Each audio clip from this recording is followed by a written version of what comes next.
వినిపిస్తుందా? రీసౌండ్ వస్తుందా? వినిపిస్తుందా? ఓకే.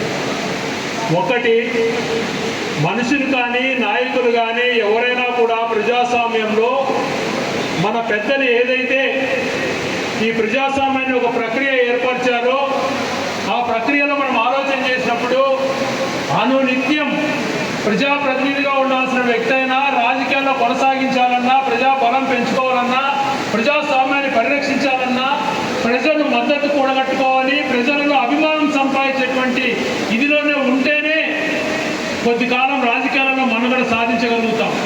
ఎప్పుడైతే మేనేజ్మెంట్ను ఆధారపడో ఇంకొకటో ఆధారపడితే టెంపరీగా మనం గెలుస్తూ కొంతమంది మాట్లాడుతూ వచ్చారు. దాన్ని టీవీలలో సోషల్ మీడియాలో పోస్ట్ చేశారు. ఏబిఎన్లోనే దాంట్లో పోస్ట్ చేసినప్పుడు నాకే బాధ అనిపించింది. ఇంత ఘోరంగా ఇంత నీచంగా రాజకీయాలలో చనిపోయిన వ్యక్తి గురించి మాట్లాడుకుంటున్నారు ఏంటి అన్నటువంటిది.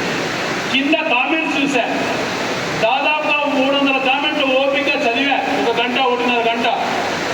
ఒక్కరంటే ఒక్కరు కూడా వాళ్ళకి మద్దతు పలకడం లే.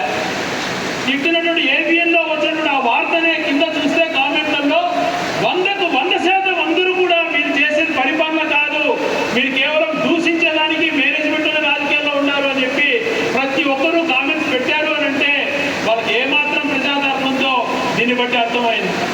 అదే కాకుండా మళ్ళా ఒక ఈటీవీలో కూడా ఒక వార్త పెట్టారు, రాజశేఖర్ గారిని జగన్ గారిని తిడుతూ. అది కూడా చూసా. దాని కింద కూడా 33 పేజీలు ప్రింట్అవుట్ కూడా తీసుకున్నా.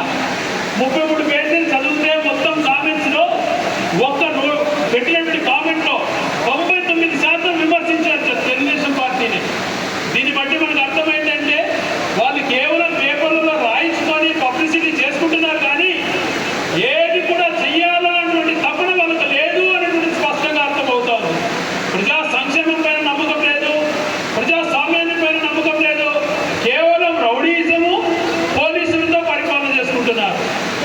వాళ్ళు ప్రశ్నిస్తే కొట్టడము, ఎవరు ప్రశ్నించకూడదు అనేటువంటి ఆజ్ఞలు ఇవ్వడము, లేకపోతే వాళ్ళ భూముల జోలికి వెళ్ళి మీ భూములు తీసుకుంటామని బెదిరించేటువంటి పరిపాలన సాగుతుంది తప్పితే ఏ రకంగా ప్రజలకు మేలు చేయాలా అటువంటి పరిపాలన కొనసాగడం లేదు అనేటువంటిది ఆ 2 ఎగ్జాంపుల్స్లో చూస్తే తెలుస్తుంది. కాబట్టి ప్రజల వాళ్ళు ఎప్పుడు బయటపడరు, గమనిస్తున్నారు. 2 సంవత్సరాలు గమనించే ఇప్పుడిప్పుడే తెలుసుకున్నారు. ఇంక ఈ 2 సంవత్సరాల తర్వాత ఈ ప్రభుత్వం ఏది చేయలేదని ప్రజలకు అర్థమవుతోంది. తర్వాత వాళ్ళు మనం చేశాం కాబట్టి మీ అందరి సహకారంతో 1కి 2 సార్లు ఇంటింటికి తిరగలిగినాం మనం. ఈరోజు వీళ్ళకి ఇంటింటికి తిరిగే ధైర్యం ఉందా? బెదిరించి కాదు, మంచి చేశామని చెప్పి తిరిగేటువంటి ధైర్యం వాళ్ళకు లేదు అని అంటే వాళ్ళు మంచి పరిపాలన అందించలేదు అటువంటిది అర్థమవుతోంది. కాబట్టి మనం అందరం కూడా దృఢ సంకల్పంతో మన పార్టీని స్ట్రెంథెన్ చేసుకొని గతంలో మన రాజశేఖర రెడ్డి గారు కానీ జగన్మోహన్ రెడ్డి గారు కానీ చేసినటువంటి మంచి పనులను ప్రజలకు వివరించుకుంటూ రాబో రోజులలో మళ్ళీ ఈ టౌన్కి మహార్దశ పట్టించే విధంగా అనిత్యం కృషి చేస్తానని చెప్పి మనం అందరం కూడా ప్రజలకు తెలిసే విధంగా మీరందరూ కూడా సాధ్యమైనంత వరకు ప్రజల్లో ఉండాలని చెప్పి మనస్ఫూర్తిగా కోరుకుంటున్నాం. అలాగే ఇప్పుడు మన నియోజకవర్గ అబ్జర్వర్ గౌరవనీయులు సౌమ్యులు మన హనుమాచార్య కరెస్పాండెంట్ అయినటువంటి ఎల్లారెడ్డి గారు 2 నిమిషాలు మాట్లాడుతున్నారు. సుదర్శన్ రెడ్డి గారు చూస్తున్నారు. అలాగే ఈ సరుకు సంబంధించిన అంశాలలో కూడా ఎక్కడన్నా కూడా ఒక ఓటులను మ్యానిపులేషన్ చేసింది మనకు తెలిసినా, ఎక్కడన్నా మన గవర్నమెంట్ ఓటు తీసేసినట్టు మనకు ఎక్కడన్నా రుజువైనా, ఏ నిజంలో కూడా మనం వెంటనే సుదర్శన్ ఫోన్ చేస్తే అక్కడ లీగల్ సెల్ నుంచి వాళ్ళు వెంటనే రెస్పాండ్ అయ్యేటువంటి విధానాన్ని మన ప్రభుత్వం ఏర్పడుతుంది. ఇప్పుడు దాని గురించి ఒక 2 నిమిషాలు సుదర్శన్ రెడ్డి గారు మాట్లాడుతున్నారు.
మనస్ఫూర్తిగా